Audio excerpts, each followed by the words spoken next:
Well, it's August 16th. We're out here in the field around Pullman, Washington, next to Kamiak Butte. And I'm out here with Pat Emery, who's a famous agronomist for the McGregor Company previously, and now he's off doing a few other things. And Pat's known this operation for a long time. So Pat, what are you thinking about this big harvest scene out here? Well, it looks impressive, but the main bottom line is I hope they're making money. Because all this equipment, you know, nice green one here and the red ones across the street, are expensive, provided they do the job. That's right. And if they do the job, hopefully they can get a good return on their investment. I think that's what's happening too, Pat, because they're running about 100% availability on the machines. There are no breakdowns, and I think the combine hours right now are about 350. So 6 of these machines up around 350 engine hours. I imagine they'll finish up with 700 engine hours. Got a lot of garbanzos to go. That garbanzo crop's looking pretty good. Yes. But one thing that's really nice about this wheat crop is that Steve has done one heck of a good job of getting the right fertility program and placement of his fertilizer to get that wheat that looks very impressive around here. Some of the yields have been coming in like beyond belief, actually, with tapped formulators and single disc banding. And geez, my knees, at the Bow Ranch at Prescott, that field just averaged just the highest it ever has. And I'm not going to throw out the yield. I don't want to scare anybody, but it's well above 120. And good proteins, rock solid proteins, hard red winter wheat going right to the river.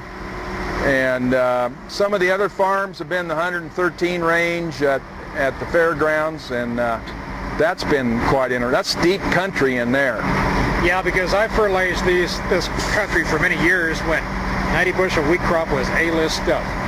But what's really exciting now is what is going to happen next year. How is it going to be exciting or more exciting than it is now? That's right. Next year. That is what I look forward to. Well, and I know the guys in the Midwest are pretty down and out about the way it went, but these guys out in the West, they're used to drought and farming tough conditions. They don't get a lot of money invested, and that's why we could use good old anhydrous ammonia. That's the most powerful stuff we can use right here and keep the risk way down and get top net margins. And so this will drive land values, and it'll pay for $500,000 hillside combines and big quad tracks and Kinsey grain carts. Right. Boy, remember the days of the 95H. Well, that was also the day of the 2-ton Chevy truck. Yeah. And you could haul 200 bushel a week, you were lucky. Of course, you were grimacing when you're trying to drive the truck on a hillside. Yeah. Hope it didn't roll over. Yeah, we took the truck right to the field, didn't we? Yeah. Yeah, and then loading on the go, that was the big thing. Yeah, and of course Case had, that was international in those days, and they had the 453 and the 403s. And those were miserable because you had to pull them over to unload them. That auger was so narrow, and but they went straight up and down the hills, which is kind of interesting in a 4-way leveling design.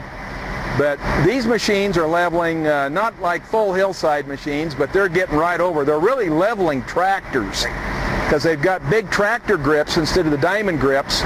And boy, do they get the power in the ground. And I asked Kevin down at the fairgrounds, the really steep stuff, right behind the McGregor plant, I asked him, are you using that rear axle at all? Oh no, don't have to. These headers are so far out in front, so balanced, they can go straight down the hill, the back end doesn't come off. They really got a balancing act going on. It's fantastic. Yeah. So it's been a lot of fun out here. It's about 6:30. We're going to go get some pizza, Alex. You want to have pizza? I'll take a whole pizza. A whole pizza? Golly, that reminds me of Dodge City, Kansas. Always eating. We just better get it off right here. Okay. Sounds good.